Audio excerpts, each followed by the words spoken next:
Have you ever heard of an island called Clipperton? If you haven't, don't feel alone. Most of the world doesn't even know it exists. But maybe they should. We're talking about an isolated land, surrounded by violent waters and completely off the beaten track. A place where, in a dark past, a group of people were left behind with no chance of escape, without help, no hope. And in the midst of this scenario of despair, a cruel and brutal king abuser emerged who plunged all the survivors into an endless nightmare. Today, Bello Mundo will take you to see this cursed island, a piece of land surrounded by horrors and tragedies that seem to have come straight out of a macabre tale. If you have the courage to stay until the end, you'll discover how a group of Mexicans were swallowed up by a cycle of abuse, hunger, and death. A story so dark that not even Hollywood screenwriters would dare to write something like it.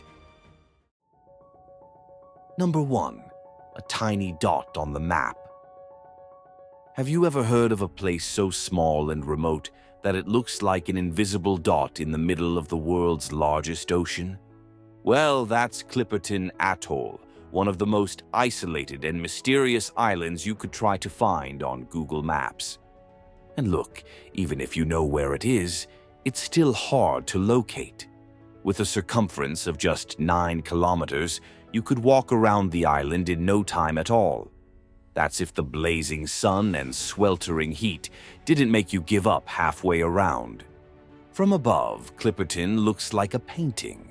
An almost perfect ring of white sand, sparse vegetation, and, in the center, a blue-green lagoon. Beautiful, isn't it? But as the saying goes, appearances can be deceiving, and in this case they are. Up close, paradise turns into something more like purgatory. There's no port, no river, no fresh water source, and no decent shade to rest in. Basically, it's a natural trap. It's no wonder that for a long time nobody even bothered to mark the atoll on their maps. But today, believe it or not, this little piece of land lost in the Pacific Ocean is French overseas territory.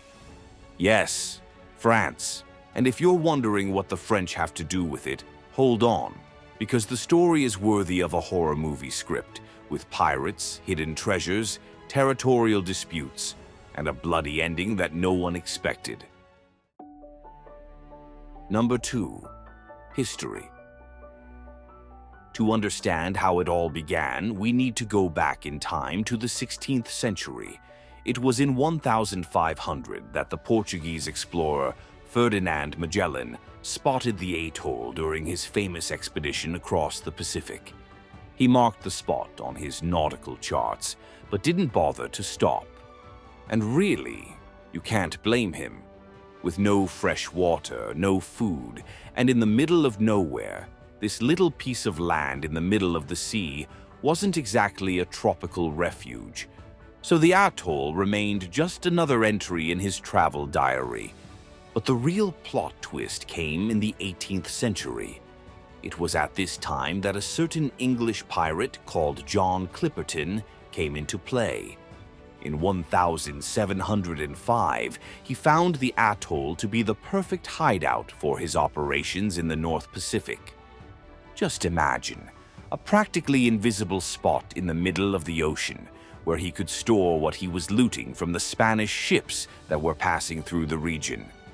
According to legend, the pirate buried a colossal treasure in the sands of the atoll. And like any good legend, this supposed treasure continues to spark the imagination of adventurers to this day. But if you think the pirate stayed there until the end of his life, forget it. The island was good as a hiding place, but not as a home. After about 10 years of use, it was abandoned, along with the treasure that no one ever found. That's when the French arrived on the scene. They renamed the place Passion Island and declared that it was now French territory. The logic was simple. Pirates have no right to land. However, after so much effort, the atoll was once again forgotten. The reason? Simple. There was nothing worthwhile there. With no gold, no natural resources, nothing to fill the French coffers, the place became just another dot on the map. But, as history never stops, the tide was about to turn. And this time, the plot was about to get even crazier. Number 3. Guano Fever.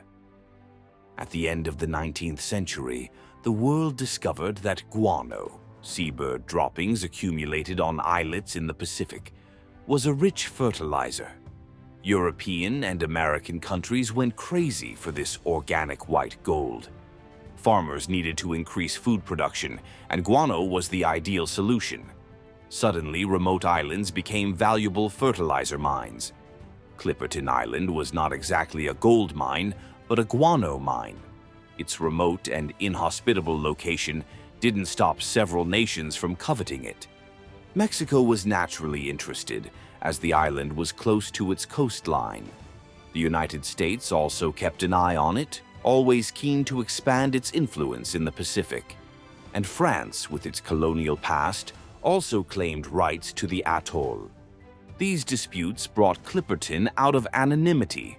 Ships began to appear, workers were sent to extract guano, but no one actually settled there, and ownership of the territory remained unclear for decades, until Mexico decided to enter the picture. Number 4. Mexico on the scene. Have you ever wondered what can happen when a government decides to turn an isolated spot in the middle of the ocean into a strategic base? That's exactly what Mexico tried to do at the beginning of the 20th century. The idea seemed simple. Put soldiers, officers, workers, and their families on Clipperton Atoll to show the world that the island was Mexican and under control. A plan that, on paper, made sense. In practice, well, things turned out very differently.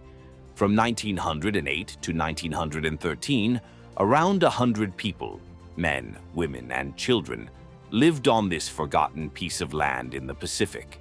They brought weapons, food, and hope. They planted coconut trees, erected a makeshift lighthouse, and tried to turn the atoll into a home. But survival there depended on one thing: ships that left Acapulco every 2 months with supplies. Without these ships, they had nothing. No water, no food, no news of the outside world. For a while, the strategy even worked. The Mexicans fished, hunted birds, and did their best to survive. But the situation began to deteriorate with the Mexican Revolution, which exploded on the continent in 1910. Mexico was plunged into political chaos, and with so much going on there, who would remember a few families isolated thousands of kilometers away? The supply boats stopped arriving, and with that, the real nightmare began. With no food, no medicine, no communication, and rainwater as their only source of hydration, the villagers saw their patriotic plan turn into a living hell. Fishing and hunting birds helped, but it wasn't enough. Scurvy, the disease caused by a lack of vitamin C, began to appear. It was then that the coconut trees, which seemed like a silly idea at first, became the only chance of survival. The fruit prevented everyone from dying of scurvy, guaranteeing the vitamin C their bodies so desperately needed. But not everyone managed to resist. Hunger and disease weakened the group. To make matters worse, the island's military commander died, along with several other men. Without strong leadership, the rules disappeared and what was left was chaos. With no law, no order, and no chance of escape, the survivors were at the mercy of their own fate. It was a situation of complete desperation. It was against this backdrop that Clipperton Atoll turned from a military base into a kind of open-air prison. And believe me, the worst was yet to come. Number 5. The man who proclaimed himself King of the Island. Just when it seemed the situation couldn't get any worse, it did. With almost all the men dead or incapacitated, there was only one healthy adult male left, Victoriano Alvarez. He was the lighthouse keeper, or perhaps a guard responsible for the upkeep of the island, depending on which account you take. But on that lawless island, with weakened women and children all around him, he didn't need much to take control. With a revolver in hand and his remaining physical strength, he proclaimed himself King of Clipperton. And there begins one of the darkest stories of this atoll. With the title of king, he didn't become a leader or protector. In fact, he was the opposite. His reign was one of Clipperton's cruelest chapters. Cut off from the world and surrounded on all sides by the ocean, the island's women and children became his prisoners. There was nowhere to run and no way to ask for help, and so the scenario became synonymous with tyranny and abuse. Alvarez used hunger and fear as weapons to control the women. He raped, beat, and terrorized each one of them, imposing his will as if he were the absolute master of the island. There was no escape. Where would they run to? But like every tyrannical reign, this one also had an expiration date, and the end was near. Number 6. A final act of desperation. There comes a point when fear gives way to courage. This is what happened in Clipperton in the fateful year of 1917. The women, who for months had been forced to endure the reign of Victoriano Alvarez, decided that it was the end of the line. With the little strength they still had, they devised a simple and definitive plan to free themselves from the tyrant once and for all. Desperation turned into action.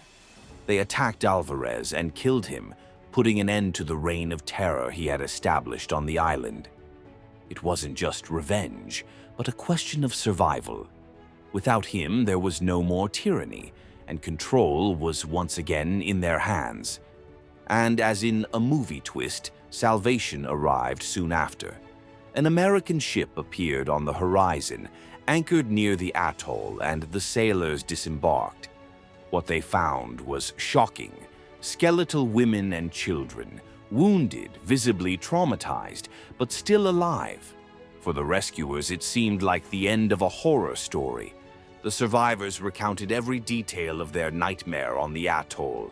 Hunger, disease, loss, the king's rule, and finally, the act of desperation that freed them all. Number 7. Diplomacy and French sovereignty. When Clipperton's story reached the mainland, it wasn't greeted with indifference. It was a shock. The newspapers of the time treated the atoll as a symbol of abandonment and cruelty, a sample of what happens when human beings are pushed to the limit. But Mexico, which had sent its soldiers and families to protect the homeland, was in no position to react. And so the old question arises again.